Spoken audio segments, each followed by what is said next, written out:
नमस्कार, स्वागत है आप सभी का हमारी खास पेशकश अखाड़ा में। देश भर के बिजली कर्मचारी कल यानी सोमवार से बिजली संशोधन विधेयक 2020 के खिलाफ हड़ताल पर रहेंगे। इसमें मध्य प्रदेश के 70,000 बिजली कर्मचारी भी शामिल हैं। बिजली संशोधन बिल के जरिए केंद्र सरकार कानून में बड़ा बदलाव करने जा रही है। कर्मचारी इस भावी बदलाव का जमकर विरोध कर रहे हैं। आखिर क्या है बदलाव और क्यों हो रहा है विरोध, इस पर विस्तार से चर्चा करेंगे। हमारे साथ में कुछ खास मेहमान भी जुड़ेंगे। बिजली विभाग से संबंधित वो अधिकारी भी जुड़ेंगे जो लगातार इसका विरोध कर रहे हैं, जिन्होंने कल हड़ताल पर जाने का ऐलान किया है। उनके प्रतिनिधि भी जुड़ेंगे और साथ ही दोनों ही पॉलिटिकल पार्टीज के संदर्भ में भी जानने की कोशिश करेंगे कि ये जो संशोधन विधेयक लाया जा रहा है बिजली के संदर्भ में, इसके क्या नफा नुकसान है आगे आने वाले समय में, जिसने कर्मचारियों को इतना आशंकित कर दिया है। क्या वो प्रावधान है जिसको लेकर वो इतने आशंकित हैं?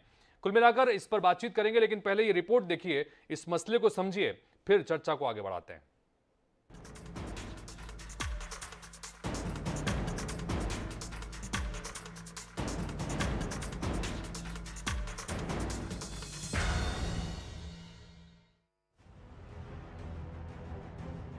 केंद्र सरकार के द्वारा इलेक्ट्रिसिटी बिल 2021 संसद में रखे जाने के खिलाफ पूरे देश के बिजली कर्मचारी आंदोलित हैं। मध्य प्रदेश के कर्मचारियों ने नए बिल का विरोध कर हड़ताल पर जाने का ऐलान कर दिया है। प्रदेश के बिजली कर्मचारियों का कहना है कि केंद्र सरकार बिजली का निजीकरण करने जा रही है, जो न तो कर्मचारियों के हित में है और न ही देश और प्रदेश की जनता के हित में। इलेक्ट्रिसिटी बिल 2021 के जरिए बिजली वितरण का लाइसेंस लेने की शर्त समाप्त की जा रही है। इसका मतलब है कि बिजली वितरण का काम निजी हाथों में सौंप दिया जाएगा। इस बिल में प्रावधान है कि किसी भी क्षेत्र में एक से अधिक बिजली कंपनियां बिना लाइसेंस लिए काम कर सकेंगी। बिजली वितरण के लिए निजी कंपनियां सरकारी वितरण कंपनी का इंफ्रास्ट्रक्चर और नेटवर्क इस्तेमाल भी कर सकेंगी। बिजली कर्मचारी नए बिल का विरोध कर रहे हैं। कल सभी राजधानी लेवल पे, संभाग लेवल पे और जिला लेवल पे हम लोग भारतीय लोकतंत्र का झंडा लेकर अपना प्रदर्शन करेंगे। और जब क्योंकि बिना स्टेक होल्डर के बात किए इस बिल को पारित नहीं किया जाना चाहिए था, लेकिन जो किया गया है अलोकतांत्रिक, इसलिए हम झंडा लेके हर जगह प्रदर्शन करेंगे। और यदि बिल पास होता है तो अनिश्चितकालीन हड़ताल के लिए भी हम चर्चा करके निर्णय लेंगे। बिजली कर्मचारियों और इंजीनियर्स की राष्ट्रीय समन्वय समिति national coordination committee of electricity employees and engineers की अगुवाई में देश भर के 15 लाख बिजली कर्मचारी और इंजीनियर इस विरोध प्रदर्शन में शामिल हो रहे हैं। मध्य प्रदेश के करीब 70,000 अधिकारी कर्मचारी इस हड़ताल में शामिल होंगे, जिसमें नियमित, आउटसोर्स और संविदा कर्मचारी शामिल हैं। हड़ताल के दौरान अगर किसी स्थान की बिजली सप्लाई व्यवस्था प्रभावित होगी तो आम जनता को अंधेरे का सामना करना पड़ सकता है। मनीष कांत जैन, INA 24/7, भोपाल।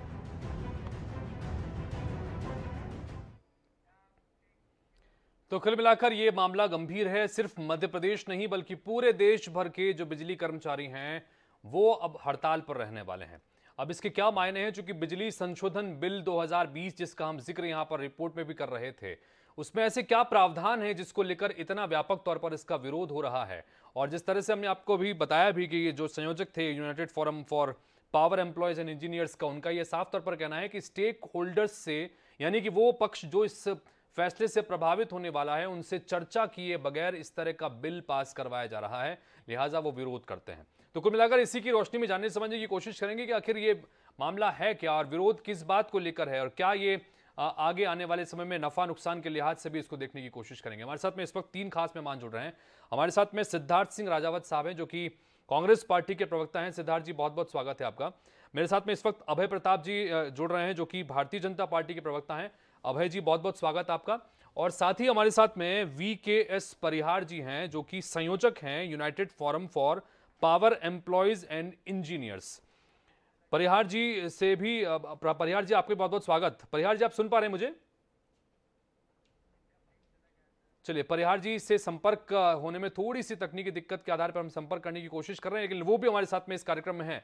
और चूंकि जाहिर तौर पर ये बिजली संशोधन बिल लाया गया है और इसको कई तरह की इसकी अच्छाइयां भी गिनाई जा रही हैं कि आगे आने वाले समय में बिजली सेक्टर में बहुत वितरण क्षेत्र को में सुधारने में बहुत महत्वपूर्ण फायदा मिलने वाला है, सब कुछ होने वाला है। अभय प्रताप जी, मैं आपसे ही शुरुआत करता हूं कि ये जिस बिल का विरोध करके कर्मचारी कल हड़ताल पर जाने की बात कर रहे हैं, अभय प्रताप जी किस तरह से समझे, इस बिल में क्या कुछ खास है?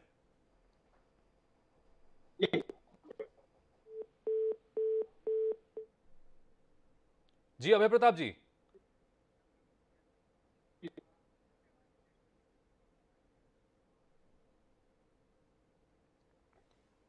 अभय प्रताप जी सुन पा रहे हैं आप मुझे? चलिए, कुछ नेटवर्क का इशू है, उनसे इस नेटवर्क के इशू को दूर करने की कोशिश करते हैं। और परिहार जी भी हमारे साथ में जुड़ेंगे, क्योंकि उन्हीं से संबंधित विषय है, तो उसको भी समझना जरूरी है कि आखिर संशोधन जो हो रहा है किस प्रावधान को लेकर आपत्ति उनकी तरफ से की जा रही है। मेरे साथ में इस वक्त सिद्धार्थ सिंह राजावत साहब भी हैं। राजावत साहब, आपसे जानना चाहेंगे, अगर आप समझा सकें दर्शकों को कि आखिर ये संशोधन किस तरह का है जिसको लेकर विरोध किया जा रहा है। पूरे देशव्यापी हड़ताल की बात हो रही है, मध्य प्रदेश के 70,000 बिजली कर्मचारी कल हड़ताल पर रहने वाले हैं। इसको किस तरह से देखेंगे, क्या प्रतिक्रिया है आपकी? देखिए व्यास जी, ये बात तो स्पष्ट हो गया है जब भारतीय जनता पार्टी ने बोला था सबका साथ सबका विकास, और उस पे आस्था रखते हुए जब हिंदुस्तान की आवाम ने जब मोदी जी को चुना था तो उन पे बड़ी आस्था व्यक्त की गई थी। और आप देखिएगा विगत आप 8 माह का पूरा घटनाक्रम देखिएगा, किस प्रकार से कोयले की खपत कम की जाती है, किस प्रकार से हमारी जो इकाइयां हैं उनको बंद किया जाता है, किस प्रकार से एक एग्रीमेंट किया जाता है, साइन जो अडानी द्वारा किया जाता है। बात विदित है कि पूर्व में अडानी को पूर्व में तैयार कर लिया गया था इसके प्राइवेटाइजेशन के लिए, और ये पूरी की पूरी बिजली को प्राइवेट करके अडानी के हाथ में दिया जाता है। जी। कहीं ना कहीं अलोकतांत्रिक तरीके से बिल पास किया गया है, जो कि देश की जनता और देश के नागरिकों के साथ छल कपट आप है। और आप जो आज जब हमारे माननीय मुख्यमंत्री अध्यक्ष कमलनाथ जी जब बने तो उन्हें 100 रुपए में 100 यूनिट का वादा किया था, आज तो भारतीय जनता पार्टी आई तो आप 10,000 से ज्यादा गांव में बिजली नहीं है। और मध्य प्रदेश जनता परेशान कर रही है। मैं मध्य प्रदेश की बात, अगर आप पूरे हिंदुस्तान में देखें तो पूरे त्राहिमाम मची हुई है, और कहीं ना कहीं इस बिजली को या इस विभाग को पानी के हाथ में दिया जा रहा है। चलिए, हमारे साथ में इस वक्त परिहार जी भी जुड़ गए हैं, उनसे भी बातचीत करने की कोशिश करते हैं। परिहार जी, आप तक आवाज पहुंच रही है मेरी? जी जी हाँ, आ रही है। परिहार जी, अब आपके, चूंकि आप सबसे महत्वपूर्ण गेस्ट हैं इस कार्यक्रम के, चूंकि आपसे ही जानने समझना चाहेंगे हम सबसे पहले कि हड़ताल पर जाने का ऐलान किया गया है, पूरी देशव्यापी हड़ताल है, 70,000 कर्मचारी सिर्फ मध्य प्रदेश में ही कल हड़ताल पर रहने वाले हैं। संशोधन विधेयक है उसका विरोध कर रहे हैं, किस प्रावधान को लेकर विरोध है, क्या आशंकाएं हैं आपके मन में, परिहार जी? जी जी, इसमें सबसे पहली बात है कि अमेंडमेंट बिल ये जो आ रहा है 2003 में जो हमारा इलेक्ट्रिसिटी एक्ट पास हुआ था, उसको 2014 से लगातार अमेंडमेंट लाने की कोशिश की जा रही है, और जिसका मुख्य उद्देश्य है प्राइवेटाइजेशन की ओर बढ़ावा देना। और प्राइवेटाइजेशन की ओर बढ़ावा देके मुख्य ये होता है कि जो हमारे अधिकारी कर्मचारी हैं उनकी हित के लिए कोई काम नहीं किया जाता। उसके साथ साथ हमारे जो उपभोक्ता हैं और हमारे जो भी स्टेक होल्डर हैं इसके, उनसे बिना बातचीत किए ये बिल लाया जा रहा है। हम लगातार इसका मांग कर रहे हैं कि जो बिल जो संसद में आज बड़ी जल्दी में पास करने की कोशिश की जा रही है, कि अभी 2 तारीख को उसमें चर्चा हुई और 5 तारीख को लिस्टिंग की गई और 8 तारीख को पास किया जा रहा है। इसमें लगातार मांग कर रहा है, जो हमारा national coordination committee of electricity employees है जो नेशनल लेवल पे देखता है, वो लगातार मांग कर रहा है कि इस पे चर्चा की जाए, उसके बाद ही इस बिल को पास किया जाए। लेकिन इसमें कोई भी चर्चा नहीं की जा रही है। प्राइवेटाइजेशन मतलब है कि इसमें लाइसेंसी जो भी लाइसेंस देंगे हम, और वो एक ही जगह पे 4-6 लोगों को भी लाइसेंस दे सकते हो। उसमें इसमें ये प्रावधान है कि वहां पे वो जो प्राइवेट प्लेयर आएगा वहां पे बिजली की व्यवस्था करने या बिजली सप्लाई करने के लिए, तो वो पिक एंड चूज के आधार पे बिजली देगा। पिक एंड चूज मतलब उसको जो जिसकी इच्छा होगी वो उसको देगा, और जिसकी इच्छा नहीं होगी उसको नहीं देगा। इसका सबसे बड़ा खामियाजा हमारे जो गरीब उपभोक्ता है उनको आज की डेट में जो एक सब्सिडी मिलती है, जैसे हमारी बिजली की कॉस्ट है जो हम उपभोक्ता तक पहुंचाते हैं, वो करीब 7 रुपए पड़ती है। 6 से 7 रुपए, सब स्टेट का अलग अलग है।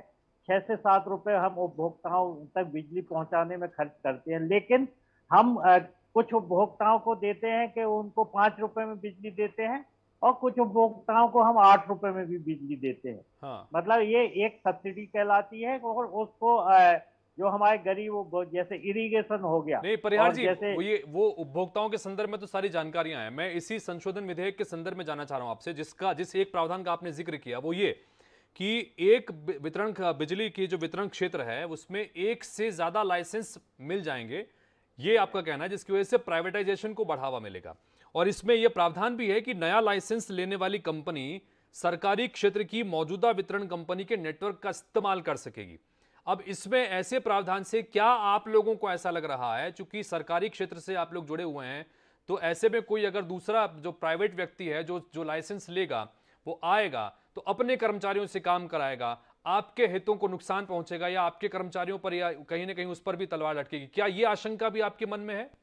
बिल्कुल, ये भी आशंका है। इसके साथ साथ हमें जो उपभोक्ता है उनके लिए भी हम काम कर रहे हैं। देखिए, ये आशंका तो है कि प्राइवेट, लेकिन इसमें अभी जो ये वाला जो सिस्टम है, ये इंग्लैंड में 25 साल पहले शुरू हुआ था, लेकिन आज की डेट में फिर से उसमें वापस हो रहा है। इसमें जो देखिए, जब एक खम्भे पे 8 लोग विद्युत की सप्लाई करेंगे, तो इसका जो अभी नेटवर्क है, या किस कंपनी ने किसको बिजली सप्लाई की, इसका जो सिस्टम बनेगा, जो इसका तकनीकी पहलू होंगे, इस पे अभी हमें लाखों करोड़ों रुपए खर्च करना पड़ेगा। लेकिन परिहार जी, इस ये जो दलील है, इस पर तो ये भी कहा जा रहा है कि अगर एक से ज्यादा उपभोक्ताओं के पास ऑप्शंस रहेंगे तो कुल मिलाकर कंपटीशन मार्केट में बनेगा कंपनियों के बीच में, और कंपटीशन जहां पर होता है वहां पर सर्विस सेक्टर से जुड़े लोगों को, यानी उपभोक्ताओं को ज्यादा अच्छी सर्विस मिलेगी, ज्यादा अच्छी सेवा मिलेगी। ये भी एक बात कही जा रही है। इसके संदर्भ में क्या आप कहते हैं? देखिए, आज की डेट में ये मोबाइल को लेके सब लोग इसकी बात करते हैं, जैसा हमारे माननीय आर.के. सिंह साहब भी बात करते हैं कि मोबाइल जैसे पोर्टेबिलिटी कर सकते हैं, लेकिन ये वायरलेस सिस्टम नहीं है, ये वायर्ड सिस्टम है। आज की डेट में भी हमारी जो इंफ्रास्ट्रक्चर जो अभी डला हुआ है, इसमें वो कौन सी कंपनी की सप्लाई आ रही है, वो कैसे इसके लिए एक हमें बड़ा सिस्टम बनाना पड़ेगा, और जो भी इसमें खर्च होगा, जो भी तकनीकी पहलू इसमें आएंगे, जो भी खर्च होगा, वो हम सब उपभोक्ताओं से लेके, ऐसा इंग्लैंड में हो भी चुका है। ठीक है, तो अभय प्रताप जी हमारे साथ में है, उनसे ही बात करते हैं। सरकार के प्रतिनिधि के तौर पर हमारे साथ में जुड़ रहे हैं। अभय जी, जब इतने सारे नॉर्म्स हैं और जिसको लेकर आशंकाएं जताई जा रही हैं कि प्राइवेटाइजेशन हो जाएगा, तो ऐसे में जो सरकारी कर्मचारी हैं, जाहिर तौर पर उनके हितों को नुकसान पहुंचेगा, उपभोक्ताओं के बीच में भी जो सर्विस दी जा रही है उस पर भी विपरीत असर पड़ सकता है, ऐसा परिहार जी कह रहे हैं। तो क्या दिक्कत है? क्योंकि संशोधन बिल को पास कराने की इतनी जल्दी क्यों है, ये उनका कहना है। क्या कहेंगे अभय जी? देखिए, उपभोक्ताओं के लिए तो उसमें ध्यान रखा गया है। अब उपभोक्ताओं के सीधे खाते में सब्सिडी आएगी। जो सब्सिडी पहले बिजली कंपनियों को घाटे को पूरा करने के लिए दी जाती थी, राज्य सरकार जो देती थी, अब वो सब्सिडी सीधे उपभोक्ताओं के खाते में सरकार भेजेगी। जो कृषि के, जो हमारे पंप कृषि क्षेत्र में है, जो बिना कनेक्शन के जो बिजली वगैरह चल रही थी, या सब्सिडी वगैरह जो नहीं दे पा रहे थे, तो उन किसानों को मीटर लगने से उनको ये लाभ होगा कि अब सब्सिडी सरकार उनको खाते में भेजेगी। इसलिए ये उपभोक्ताओं के लिए तो फायदे का सौदा होने वाला है। और जहां तक बिजली कंपनियों के लिए ये चिंतित कर रहे हैं, तो निश्चित ही सरकार कर्मचारियों का भी ध्यान रखेगी। और क्योंकि अभी घाटे में चल रहा है, जो बिजली कंपनियां हैं जो अभी है, ये भी जानते हैं, हमारे एक्सपर्ट जो बता रहे हैं वो भी बताएंगे।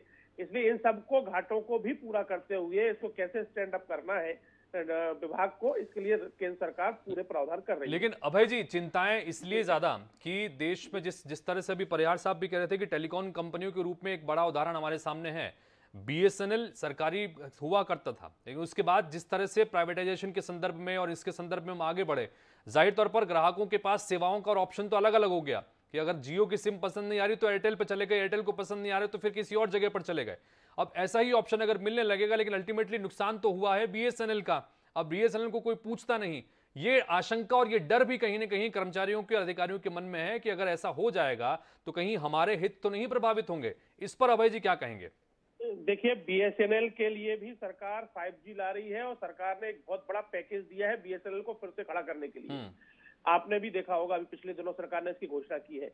इसलिए सरकार के प्रति ये नया र्यूमर बनाते हैं। सरकार कभी नहीं चाह रही है कि जो विभाग अच्छे फायदे में जा रहे हो, अच्छा काम कर रहे हो, उनको सरकार प्राइवेटाइजेशन करे। सरकार बीएसएनएल को भी फिर से रिस्ट्रक्चर कर रही है, उसके लिए सरकार ने प्रावधान भी कर दिया है बजट में। इसलिए बिजली कंपनियों के लिए भी सरकार कहीं ना कहीं बेहतर करेगी। ऊर्जा के क्षेत्र में सरकार आगे बढ़ रही है, जो अपना ताप ऊर्जा है उसके स्थान पर अक्षय ऊर्जा है। ये सारी चीजें सरकार जो कर रही है वो हमारे कहीं ना कहीं पर्यावरण के लिए भी हितकर है। इसलिए ये सरकार जो भी बिल लाई है वो अपने उपभोक्ताओं के हित में रहने वाले हैं और बिजली कंपनियों के हित में रहने वाले हैं। राजावत जी, आप सुन पा रहे हैं मुझे, क्योंकि आप नजर नहीं आ रहे? राजावत जी, हाँ जी, मैं सुन रहा हूँ। जी जी, राजावत जी, जानना चाहेंगे आपसे कि ये जो बातें हैं, जो दलील जो केंद्र सरकार की तरफ से भी हो रही है, या फिर जो आशंकाएं परिहार साहब ने भी यहां पर जताई, आपकी अपनी प्रतिक्रिया क्या? चूंकि 2003 में ये बिल लाया गया था, तब उस वक्त केंद्र में यूपीए की सरकार थी, और बाद में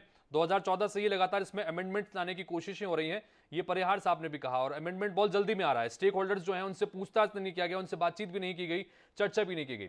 क्या कहेंगे राजावत साहब इसको लेकर? अभी 1967 में जब स्वर्गीय इंदिरा गांधी प्रधानमंत्री थी, और उसके बाद आप देखिए किस प्रकार से हिंदुस्तान के अंदर चाहे दूरसंचार हो, चाहे हमारा ऊर्जा विभाग हो, चाहे हमारी रेलवे हो, चाहे बैंक हो, उन सबों को एक सरकारी रूप बनाया गया था। और उस समय पे जितने कार्यालय बनाए गए थे या जमीनें खरीदी गई थी, सबसे बड़ा कारण आज भारतीय जनता पार्टी का ये है कि सबका साथ सबका विकास तो बोल रहे हैं, पर कहीं ना कहीं प्राइवेट करने का उनका कारण सबसे यही है कि जो आज संपत्ति है वो हजारों लाखों करोड़ की है ये, और वो कहीं ना कहीं प्राइवेट करने के बाद उसको भी बेचेगी। ये बहुत बड़ा मुद्दा है। और रही बात, आप देखिए इसको किस प्रकार से 2 तारीख को मीटिंग होती है और आनंद फानंद में इसको पास करने के लिए अलोकतांत्रिक तरीके से पेश किया जाता है, उसमें नियत साफ हो रही है। और आप पिछला घटनाक्रम देखेंगे अगर 8 माह की, तो 8 माह से आप देखिए किस प्रकार से कोयला की पूर्ति कम की गई, किस प्रकार से जो हमारे विद्युत संयंत्र है उनको बंद किए गए। ये साफ जाहिर हो गया था कि अडानी के हाथ में और अडानी के संग में जो गुप्त इनका एमओयू साइन हुआ है, वो साफ जाहिर हो रहा है कि इन्होंने पहले ही उसको बेच दिया है। अब ये सिर्फ फॉर्मेलिटी दिखा रहे हैं। और ये इसको भी आप देखिएगा, जिस प्रकार से पहले ये 3 किसान बिल लेकर आए थे और ध्वनि स्वर से उसको लोकसभा और दोनों सदनों में पास कर दिया था, इसको भी वैसा ही करेंगे। और उसमें कहीं ना कहीं देश की जनता की भी हानि है। और लेकिन राजावत साहब, इसमें कई खूबियां भी गिनाई जा रही हैं कि कई खूबियां हैं, ठीक है। जैसे कि बताया जा रहा है कि अगर एक से ज्यादा अगर लाइसेंस मिलेंगे तो प्रतिस्पर्धा होगी, और प्रतिस्पर्धा होती है तो अल्टीमेटली जो एंड यूजर है यानी उपभोक्ता है उसको इसमें फायदा मिलेगा। दूसरी तरफ रिन्यूएबल जो एनर्जी के स्रोत हैं, जैसे सौर ऊर्जा है, पवन ऊर्जा है, बायोगैस है, इस तरह के जो अपारंपरिक सेक्टर माने जाते हैं, उसके खरीदी के लिए भी अनिवार्यता यहां पर की जाएगी, यानी उसको भी यहां पर फायदा मिलेगा। तो कुल मिलाकर इन सब प्रावधानों को लेते हुए यह संशोधन किया जा रहा है। इस पर क्या कहेंगे राजावत साहब? देखिए, क्या सरकार इसको अपने हाथ में रख के नहीं कर सकती थी क्या? आप अभी जब कभी भारतीय जनता पार्टी की कोई भी बात चलती है तो बोलते हैं कांग्रेस ने 70 साल में क्या किया। कांग्रेस ने 70 साल में शासकीय संपत्ति बनाई और शासकीय लोगों को रोजगार दिया। आप इसमें रोजगार किसको देना चाहते हैं? इसमें सबसे बड़ा कारण है जो संघ की मानसिकता है, किसी भी प्रकार से आरक्षण खत्म करना। एक तो आरक्षण के जो SC, ST और OBC वर्ग के लोग हैं जिनको उसमें पात्रता मिलती है, वो सीधे सीधे खत्म होगी। सीधे सीधे इसमें कई उनकी जो नीतियां हैं और उन संघ की जो सोच है, जो गुरु गोलवलकर जी ने अपनी किताब में लिखा है, वो आज धीरे धीरे चरितार्थ होता चला जा रहा है। तो कैसे भी करके सारा निजीकरण करना और जो राइट विंगर्स हैं, सारी चीजों को राइट विंगर्स के हाथ में देना, उद्योगपतियों के हाथ में देना, ये भारतीय जनता पार्टी निजीकरण की तरफ लगातार सरकार आगे बढ़ने की कोशिश कर रही है। कुछ चंद उद्योगपतियों के हाथों में ही सब चीजों को देना चाहती है। ये कुल मिलाकर गंभीर आरोप राजावत जी के। इन सब के बीच परिहार साहब, अब आपसे सवाल ये कि सिर्फ हड़ताल तक ही सीमित रहने वाले हैं, और हड़ताल के बाद भी अगर कोई रास्ता नहीं निकलता तो आगे के लिए क्या प्लानिंग है आप लोगों के परिहार साहब? नहीं, हड़ताल तो ये क्या है, एक लोकतांत्रिक हमारा अधिकार है कि हम जहाँ पे विरोध करना चाहते हैं तो हम गांधीवादी तरीके से हड़ताल करें, जिससे कि सरकार, जिनको हमारा जो all India power engineering federation है और NCC और ट्रिपल, वो लगातार माननीय आर.के. सिंह से चर्चा करने के लिए समय मांग रहा है लगातार 3-4 साल से, लेकिन आज तक उनके पास समय नहीं मिला, जबकि ये सबसे बड़ा संगठन है ऑल इंडिया लेवल पे, और हम उनको ऐसी तकनीकी भी बता सकते हैं जिससे कि अभी जैसा कि माननीय अपने भाजपा प्रवक्ता जी बता रहे थे कि घाटे पे चल रही है कंपनियां, इसलिए भी इसको घाटे पे क्यों चल रही हैं, ये भी तो सरकार की जिम्मेवारी है कि उसकी समीक्षा करे कि घाटे पे क्यों जा रही हैं। घाटे पे आज की डेट में सबसे अच्छी कंपनियां गुजरात की हैं, गुजरात में 4 डिस्कॉम है, सबसे अच्छी कंपनियां वो फायदे में जा रही हैं, गुजरात की कंपनियां फायदे में जा रही हैं, तो उसकी स्टडी करके वही मॉडल क्यों नहीं सभी जगह लागू किया जा सकता है। आज की डेट में गुजरात में कोई भी आउटसोर्सिंग नहीं है, कोई भी संविदा नहीं है, पूरे कर्मचारी रेगुलर हैं और वहां की विद्युत की स्थिति भी अच्छी है और चोरी भी बहुत 10% के नीचे है।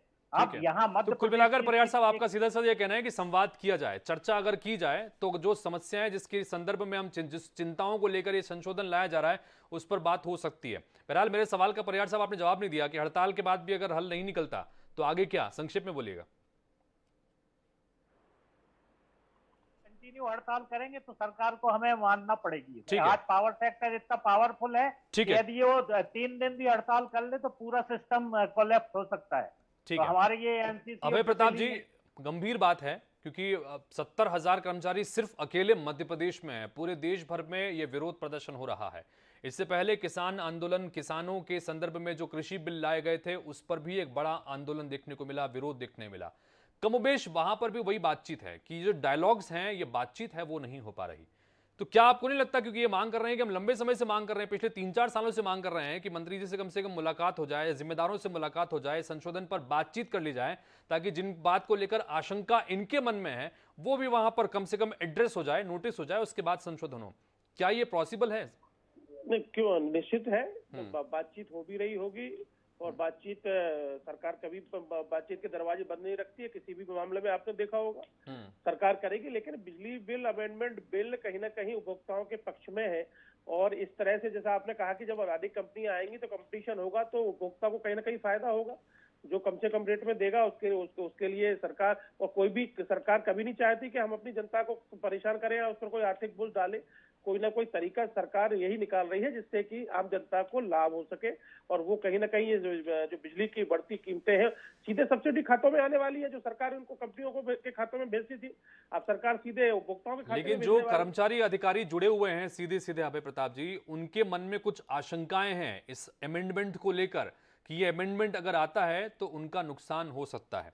तो क्या इन आशंकाओं के संदर्भ में बातचीत करके कोई रास्ता निकाला जा सकता है? क्योंकि वो हड़ताल कर रहे हैं और हड़ताल उनका ये साफ तौर पर कहना है कि मांगे नहीं मानी गई, तो फिर और हड़ताल। अल्टीमेटली अगर ये हड़ताल चलता है तो नुकसान किसी और का नहीं बल्कि आम उपभोक्ता का ही होगा, जिसके तमाम चीजों को लेकर हवाला दोनों तरफ से दिया जा रहा है। परिहार साहब भी उपभोक्ता की ही बात कर रहे हैं और आप भी उपभोक्ता की बात कर रहे हैं। भाई अगर कुछ हल नहीं निकला तो अल्टीमेटली परेशान तो उपभोक्ता को ही होना है।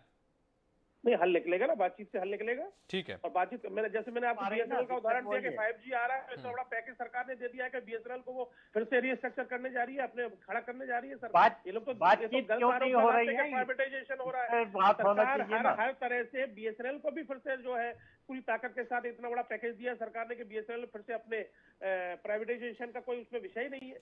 सवाल तो कंपनियों पे भी कुछ अगर कुछ गलतफहमियां हैं तो सरकार बैठकर कहीं ना कहीं जो हमारे बिजली मंत्री जी है आर.के. सिंह जी है वो बात करेंगे और उसको शॉर्ट आउट करेंगे। जी चलिए, बातचीत करेंगे, यह उम्मीद यहां पर जताई जा रही है। बहरहाल देखना होगा कि अब ये कड़ हड़ताल होती है, इस हड़ताल के बाद क्या सरकार इस मसले पर बातचीत के रास्तों को और खोलती है, व्यापक करती है। जो आशंकाएं इन कर्मचारियों के मन में है उन आशंकाओं के संदर्भ में भी बातचीत होती है या नहीं है, इसका इंतजार रहेगा। फिलहाल आप तीनों का बहुत बहुत शुक्रिया इस चर्चा में शामिल होने के लिए, अपनी बात रखने के लिए। तो कुल मिलाकर बिजली संशोधन बिल लाया जा रहा है, अमेंडमेंट होगा। 2003 में दरअसल ये बिल लाया गया था, उसके बाद लगातार इसमें कुछ बदलाव किए जा रहे हैं और जो बदलाव के प्रावधान हैं उन प्रावधानों को लेकर बिजली कर्मचारी विरोध कर रहे हैं और इस विरोध में कल देशव्यापी हड़ताल का ऐलान किया गया। अकेले मध्य प्रदेश में 70,000 बिजली कर्मचारी हड़ताल पर रहेंगे और जाहिर तौर पर अगर कहीं पर कोई बिजली के संबंधित समस्याएं आती हैं तो ऐसे में उपभोक्ताओं की दिक्कतें जाहिर तौर पर बढ़ने वाली। देखना होगा कि क्या इस रास्ता कोई